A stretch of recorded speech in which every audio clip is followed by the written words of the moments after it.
Highlight subject matter. You ready? What prompted the sobriety?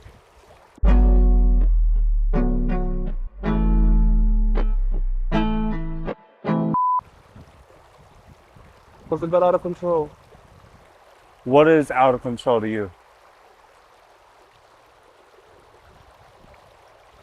I was just trading I'm self-destructive by nature. I sabotage myself.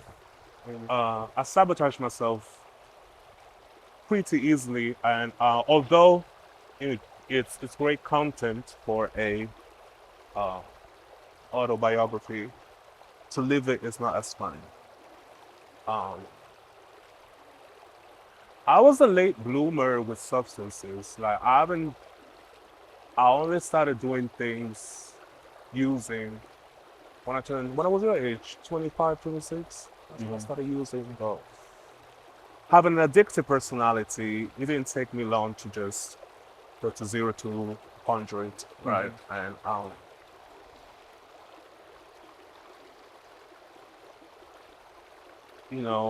I got very ill, very, very ill, and I was self-medicating because of it. Um, Living in a small village and then going to a city, going from a small village in Italy of 5,000 people to literally a city with 10 million people in the span of a 2-hour flight. Um, you think you're ready for it, but I was just not ready for it. And I had to grow up very quickly. I became very jaded, very negative, which I still am.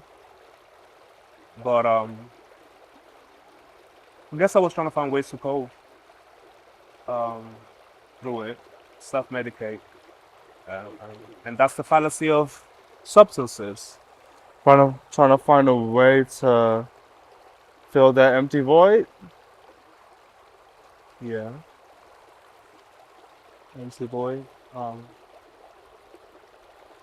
but then Did you ever find it? something to fill the void. I don't think you will ever completely find it. I don't think we're bound to find it. And the human condition is not. I don't believe that the human condition is so that you are to feel completely whole in this lifetime. That's why we have an afterlife. But you can still try. You can still strive to it, to find your little corner of the world, Mm-hmm. your little nest. Right. But I just got very ill, and I was just doing very silly stuff and I had to realize that I was really hurting people around me, right? And what happened was that, of course, I got here March 2020 at the start of the pandemic. I was just not ready for it, as usual. Was that when I met you? No, well, that was 2021 or 2022. Gotcha. Um, I was bouncing off the walls, literally. I was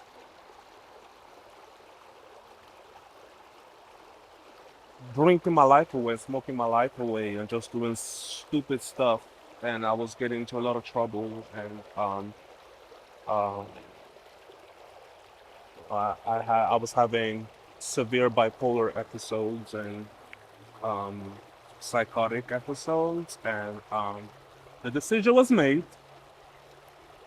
Now, the decision that I wasn't part of the decision making to Wow. take me somewhere. And it happened. I went somewhere, and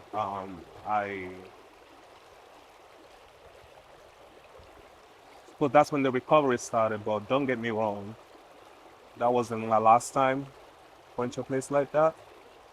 Uh, Took a couple of more relapses. Mm-hmm. When I got discharged, I still continued to drink and drive, and uh, that path of self-destruction. But yeah, just I suppose at one point it clicked, and I had to find My whole life I thought that my only talent was music. Wow. I thought that my only talent was music, and the only way this first 30 years of my life, I thought that my only way to gain happiness, to be happy in life, is to become a successful singer. That's the only way it's going to happen. That's the only way I'm going to be happy. So I pursued that relentlessly, day and night, day and night. Uh, but I was not getting happy because I wasn't going anywhere. Going back to the Bible, there's the parable of the talents, right? Mm-hmm. Some people are given 1 talent, people are given 2 talents, some people are given 5 talents, some people are given 10 talents, right? And some point, God is gonna come to you and tell you, Sway, I gave you 5 talents. Show me what you did with them.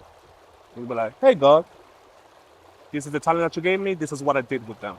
And God's gonna say, well done, loyal, faithful servant. You did all of this with 5 talents. Now I'm gonna add you 5 more talents. Mm. So God gave me different talents, right? And I was so obsessed and Fixated. laser focused in just using this 1 talent. This talent, nevertheless, but 1 talent that I don't care about them once, like that's how I'm gonna be happy, and that's how it's gonna happen for me. So during this time that I went away, I had to kind of learn how to hone my other talents. I think we had this conversation quickly last week. I love helping people. I love listening to people. I love being in people's business. Very much so. I love being part of people's recovery. So I went out and started honing my other talents. I found 2 so far. If we're gonna have this conversation maybe in 10 years' time, or maybe I'm gonna have 3 more. So the reason why I'm finding joy back in the music is because I know that my narrative, my story doesn't begin and ends just with music. Right. I am Italian, I'm Nigerian, I am a music junkie, I love reading, I love people, right? Yeah. There's a lot of different facets of my existence All right. that I can use to move people. So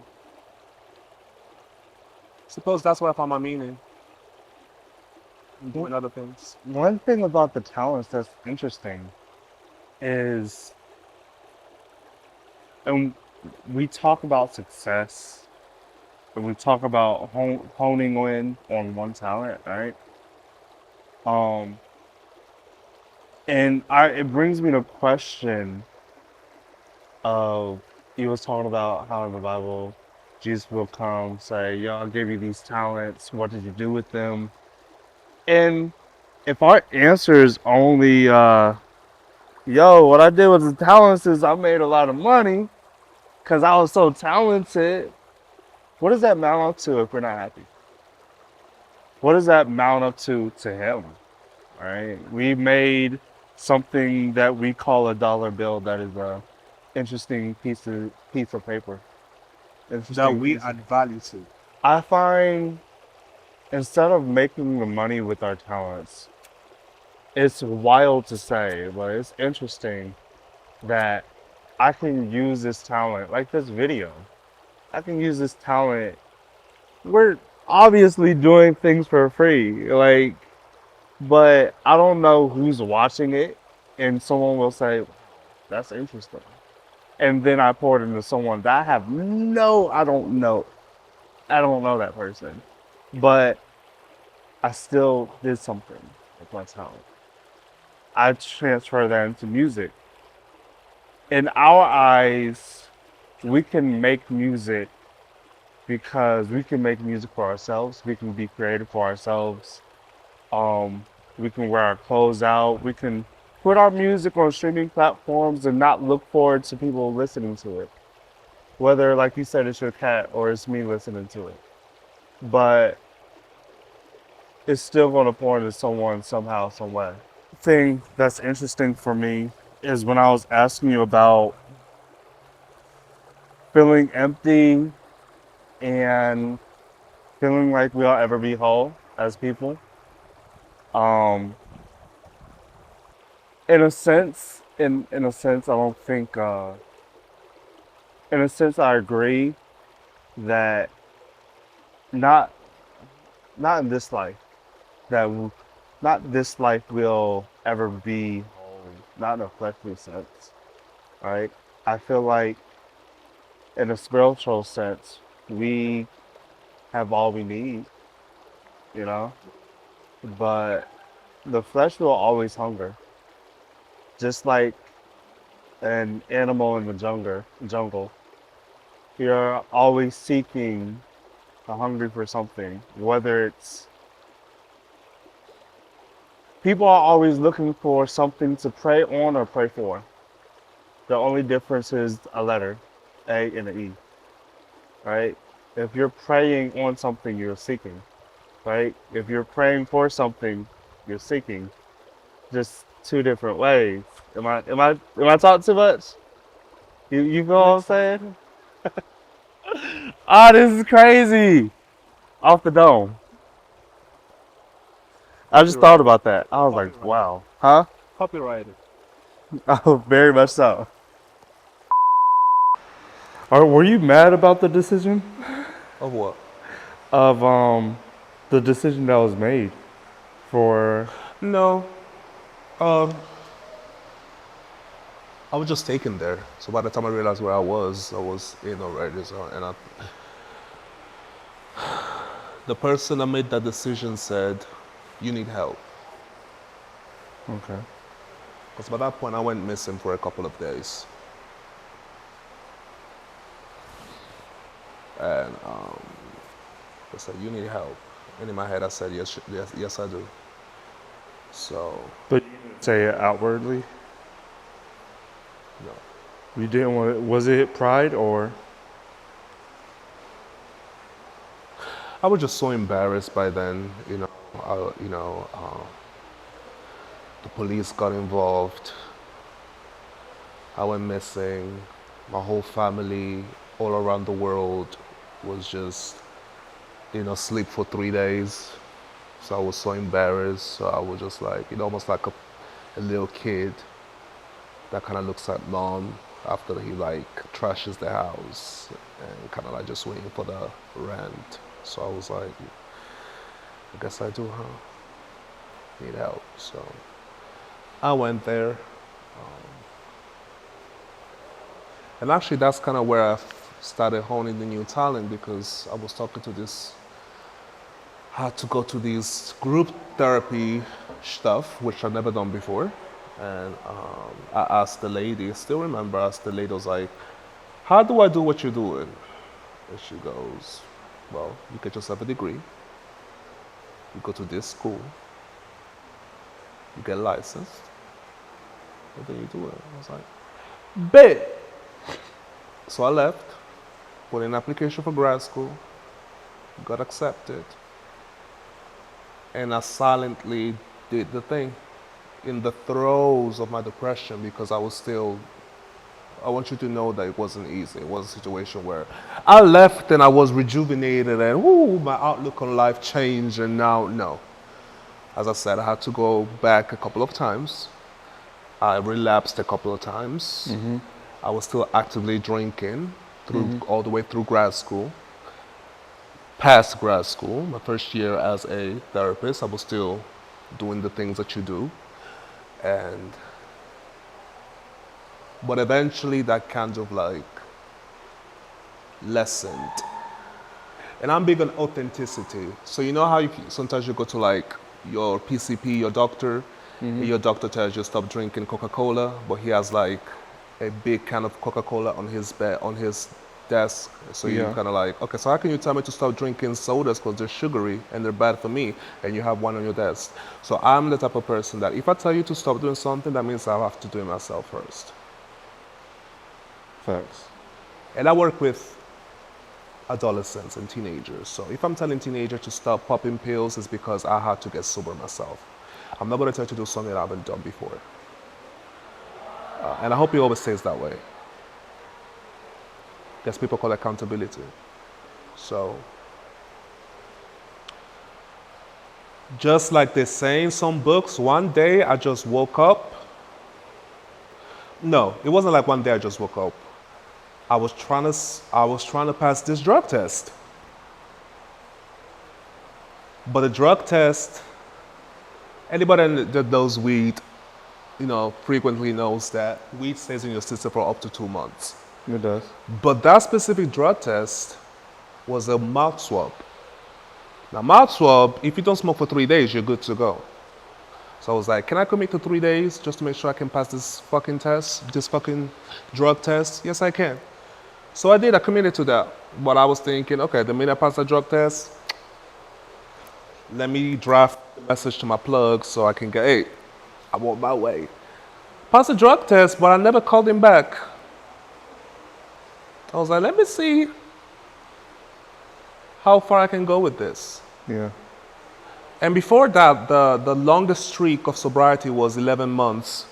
But I just knew that I was bound to go back because those 11 months, there was not one day that passed that I wasn't thinking about it. This time around, it's as if I never smoked weed a day in my life. Do I get triggered sometimes? Absolutely. I just been to an open mic with my keys player the other day. Baby, everybody was smoking weed. It was, you would have thought you were in Jamaica, that it was, everybody was smoking weed, but I was able to not indulge. And yeah, I'm about to be a year sober in 10 days. Congratulations. Grazie. The only reason I don't smoke weed is because I don't know my limit. I don't know my limit. It's either I'm going all the way up or I'm not. And I hate how I feel when I do it. I'm not in control at all. At my peak, I was smoking 20 blunts a day. A day. Wow. I would spend between $200 to $300 every Wow. a week. It's like I would get paid, and half of my paycheck, if not all my paycheck, would go to the plug. Wow. My plug was very happy about me. Maybe when I called, You're like, ooh, I'm getting paid. I'm there. Yeah. Yeah. But it's just, It kills your productivity. It sucks up your life energy. it does. Don't get me wrong, the first high, the first hit is beautiful. You relax, it takes the edge off, but I had some bad trips. Some bad trips. Yeah. People don't talk about that. Don't talk about that about weed. Our brain just not computed to have that such an intense feeling of euphoria. Yeah. Because we programmed, the way our brain is, the way our evolutionary speaking we are is, if something is good, then we want to do more of it because chances are that's going to keep us alive. If something is bad, then we stay away from it because chances are that's going to put us in danger.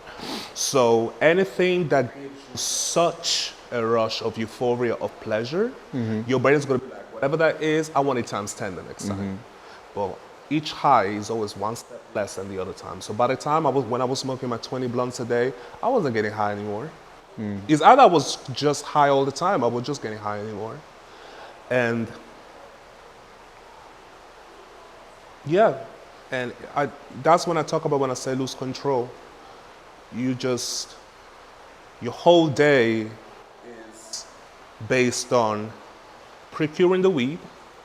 If you don't have the money to procure the weed, procuring the money to get the weed. Text your main plug. If your main plug doesn't text you within the next 3 seconds, then you text your other backup plugs that you have. Going there and get it. You driving, and we're in Texas, driving with weed in your car. So if you get stopped, that's on you. Get home, prepare it, smoke it, spending money to get all of the other things to roll it. And what type of life is that? As far as I'm concerned, that's what I was asking myself. What type of life is that? And my family looking at me, knowing that I was high as a kite, and Canada having that, looking at you like, Obii. And yeah, what are you gonna say? I needed to get my control back. Yeah. And I remembered when I thought, that first day of sobriety, I thought, if I can do this, I can be free. I can know what freedom feels like. And I still have horrible days. I still have bad days. I still have good days. But I know that even on the most horrible of days, I know that at least I'm. I know that. I love that. Huh? I love that. We have bad days. It's a part of life. Bad days is life, right? It happens. You can't avoid it. You can't avoid failure. You can't avoid success. You can't avoid, sometimes we walk in a direction not knowing somewhere we're going to trip, right? But somehow saying, well, at least or finding a sense of positive in anything is beautiful to me. I tell people ask me as simple as, how are you doing? Right? I'm the type of person, I can tell you how I'm doing, but how I truly feel is, I have a lot of reasons I can be upset right now. But I love, and I make an active decision to love the day, you know? It's an active decision as much as waking up. Right? You gonna wake up on time or you not? You gonna have a schedule for your day or not? Right? Am I going to let the negativity or am I gonna let the negativity of life consume me that I'm not gonna be productive because I am so upset and down in the dumps because of this, right? This happened, you know? Life is funny. So what brings you joy? What brings me social worker? Uh-huh. What brings me joy is just having the opportunity to bring other people joy. Like That's you so said, selfless. I have a bad habit of it. It's a blessing and a curse. It's a blessing and a curse. Sometimes I have to learn how to be selfish, right? Because I will do so much for other people, and I had to learn how to not to let my cup get empty. Yeah, that's a conversation in itself. But I just love being a part of the process of watching and helping and being present, of bringing someone joy, helping a person see the beauty in life. I got to the point of myself where I got a small glimpse to see a minute view of how much the Lord loves us, right? We serve a Lord that not only made trees, but made the color green. Put a pause on the tree, like just enjoy and be at awe of the color, right? I'm in love with everything at this point that I just don't understand. I don't understand how trees of course we can go into the scientific sense of everything and how we view plants and how plants grow and everything, but to me, everything is a metaphor for everything. You see pastors coming up with so many sermons about how, the root has to go down before you see the tree come. No, everything is a metaphor for everything. The way Dallas, downtown Dallas, looked or looks today is not the same way it looked in 2005, because building something takes process, right? Have you ever felt high of life? No, No? I don't think so. Just life, Just loved it. that you felt that high of life. No, because I feel like I acknowledge the bad. I acknowledge the bad, but I still gotta make a decision. I used to be someone that was heavy in being an activist and like pro-black and everything, and and I still like black people love it. Pro-black, I stand for what I stand for. But one thing about being an activist and being active is you have to keep up with constant negative news. CNN, right? No, did you get the bar? Huh? CNN, constant negative news. Ooh, no, I did not get it. Now I Yeah. get it. Okay, Kendrick Lamar. You're Double funny. entendre. Right? You have to keep up on everything that goes on, right? And when you're constantly feeding yourself with that, it takes a toll on you. Yeah, man. What are you? And the question comes up: what are you feeding yourself? Right? Are we gonna sit here and watch the news? I mean, like, it's important to be up to date with certain things, but are we gonna sit here and watch 24/7 how the rest of the world is going to, or are we going to choose to acknowledge it, but still add something beautiful in the day, right? At the end of the day, someone still got to work. Bills still got to be get paid, right? You still have to, at the bare minimum, drink water, right? Just because everything is going to hell doesn't mean your personal life needs to also. So I don't think high off life. I have one time, especially coming from somebody that used to use external tools to get high. I did this show a month ago. That was the first and only time so far where I felt high of life. I felt so in tune with myself, so in control, because that was the first time that I performed sober. So I see you. So I was so focused, but at the same time so in tune with the whole situation, and I felt so much in control, but at the same time so uncontrollably in control, that I felt in such a high that night that the next day I crashed. It was such a high that the next day I had a hangover. And one of my favorite singers is a woman called Mina Mazzini. She's actually the song that you thought was French, that's actually Italian. She sings it. And she says that the highest of highs is actually sobriety. Lucidity, she calls it. Lucidità. When you just feel good, you just had a great plate of spaghetti, you had a cigarette, you're having a great time with your friend, and you're just sereno.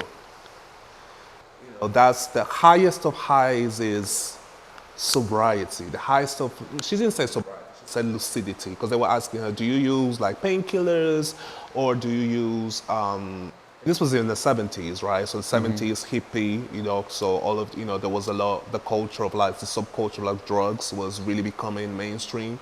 She was like, actually, no, I don't even take sleeping pills. Like, lucidity is the highest form of high, where you just, even when, in church, especially, as somebody that goes to a Baptist church, when that sermon speaks to you in a way that you're just so high that you have no other choice than to sit up, get up, and raise your hand and start waving them. That type of high, right? And I've experienced it. I've been high off love, maybe. High of love? Oh my gosh. Yeah. I've been high off love before. Love drunk? Maybe love drunk. Maybe love drunk. I'm the type of person, I'm weird. This is this is really fresh. So this is funny. Met someone, I started to talk to this beautiful Niger young lady. Be We careful with them Nigerians. That will steal your heart. I don't know how to keep myself away from them. We have a reputation. I don't know how to. We will take your heart, stamp on it. For some reason, I'm always dealing with a Niger, right? And I feel this amazing, giddy, excited feeling that I did not know that could happen, right? And like, I probably haven't felt this in like 5 years, maybe, because I'm used to people coming through and passing through my life. So naturally, not only romantically, but in friendship senses.